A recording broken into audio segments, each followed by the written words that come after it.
और महाराष्ट्र में करारी हार का असर अब विपक्ष की एकता पर साफ तौर पर दिख रहा है। दरारें चौड़ी हो रही हैं, खींचतान और बढ़ गई है। ममता बनर्जी ने इंडिया गठबंधन की अगुवाई करने की इच्छा जताई, जिस पर सहयोगी दलों का समर्थन दिख रहा है। महाराष्ट्र में कांग्रेस के साथ चुनाव लड़ चुकी उद्धव की पार्टी शिवसेना यूबीटी को ममता की कप्तानी कबूल है। शरद पवार को भी ममता बनर्जी का नेतृत्व मंजूर है। तो बिहार में आरजेडी और कांग्रेस में नेतृत्व किसका हो, इसको लेकर तलवारें खिंच गई हैं। अब असली सवाल यह है कि क्या राहुल गांधी इंडिया गठबंधन में कमजोर पड़ रहे हैं? क्या गठबंधन के सहयोगियों को राहुल गांधी पर दांव लगाना जोखिम भरा दिखाई दे रहा है?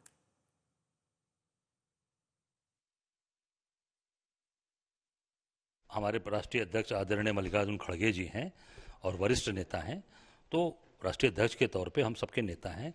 पर राहुल जी हम सबके इस देश के दिलों में बसते हैं, इस राष्ट्र की धड़कन में बसते हैं, क्योंकि उनका जो परिवार है इस देश के लिए शहीद हुआ है। इस देश को आगे ले जाने में उनके परिवार ने काम किया है। निश्चित तौर से राहुल गांधी हमारे नेता हैं, इस देश के नेता हैं। राहुल जी जिस तरीके से 10,000 किलोमीटर की यात्रा की, इसके पहले किसी इस देश के अंदर कोई व्यक्ति बता दे कोई नेता 10,000 की यात्रा किया हो किलोमीटर की। कश्मीर से कन्याकुमारी, मणिपुर से महाराष्ट्र, मैं समझता हूँ कि हर व्यक्ति से, हर वर्ग से जोड़े, गरीब हो अमीर हो, सबसे, चाहे वो मोची समाज का उसकी दुकान में बैठ जाना, कारपेंटर के यहाँ जाना, एक कुली के यहाँ जाके बैठ जाना, किसी गरीब को गले लगाना, ये राहुल गांधी जी की क्वालिटी है। ये मैंने बहुत पास से देखा। अभी हाथरस में जो गरीब लोग मरे थे, उनके घर जाकर जिस तरीके से वो लोग रो रहे थे, गले लगाकर राहुल गांधी जी की आंख में आंसू थे। मैं समझता हूँ कि ऐसा नेता मिलना मुश्किल है।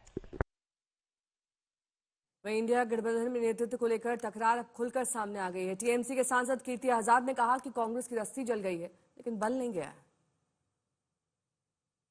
सर, एक मांग जो है वो कई क्वार्टर से, कई जगह से उठती हुई नजर आ रही है। इंडिया ब्लॉक के अंदर से भी ये मांग उठ रही है कि ममता बनर्जी को इंडिया ब्लॉक को लीड करना चाहिए। आप तृणमूल कांग्रेस के सांसद हैं, आपकी क्या पसंद रहा है और आपको क्या लगता है? देखिए, यह तो उनकी लोकप्रियता कितनी है तो दुनिया समझ रही है। उद्धव गुट हो, समाजवादी पार्टी हो या अन्य घटक दल हो, और विशेष करके भारतीय राजनीति के जो भीष्म पितामह हैं, सबसे वरिष्ठ व्यक्ति हैं, पिता तुल्य आदरणीय शरद पवार जी ने भी इस विषय को उठाया है कि ममता बनर्जी से बढ़िया और कोई व्यक्ति नहीं है जो इंडिया गठबंधन को आगे ले जा सकता है। किसने गठबंधन को तैयार किया था? ममता बनर्जी ने तैयार किया था। ममता बनर्जी का अनुभव क्या है कि अनेकों बार सांसद रही, अनेकों बार वह केंद्र में मंत्री रही। 2011 से वह पश्चिम बंगाल के मुख्यमंत्री हैं। जब से नरेंद्र मोदी जी आए हैं, उनके खिलाफ में या पश्चिम बंगाल के खिलाफ में बोलते हैं तो पश्चिम बंगाल ही एक जगह है जहां पर हमारा वोट शेयर भी बढ़ जाता है और सीटें भी बढ़ जाती हैं। तो हम चाहते हैं कि मोदी जी लगातार आते रहें, जिससे कि वहां पर बीजेपी बिल्कुल ही साफ हो जाए। वहां अपने ये तो पैर नहीं जमा पाए हैं, अभी छक्का छोड़ा दिया उनका पीछे जो बाई इलेक्शन थे उसके अंदर। तो आप इन सबों को देखेंगे, स्ट्राइक रेट में कांग्रेस का 10% है, मेरा 70% है, और ममता जी का जो अनुभव है उससे बढ़िया और कौन हो सकता है नेतृत्व करने के लिए? क्या आपको लगता है कि ये मांग इसलिए उठ रही है क्योंकि चाहे हरियाणा हो, महाराष्ट्र हो या उससे पहले भी जो चुनाव हुए उसमें बहुत बुरी हालत इंडिया ब्लॉक की हुई?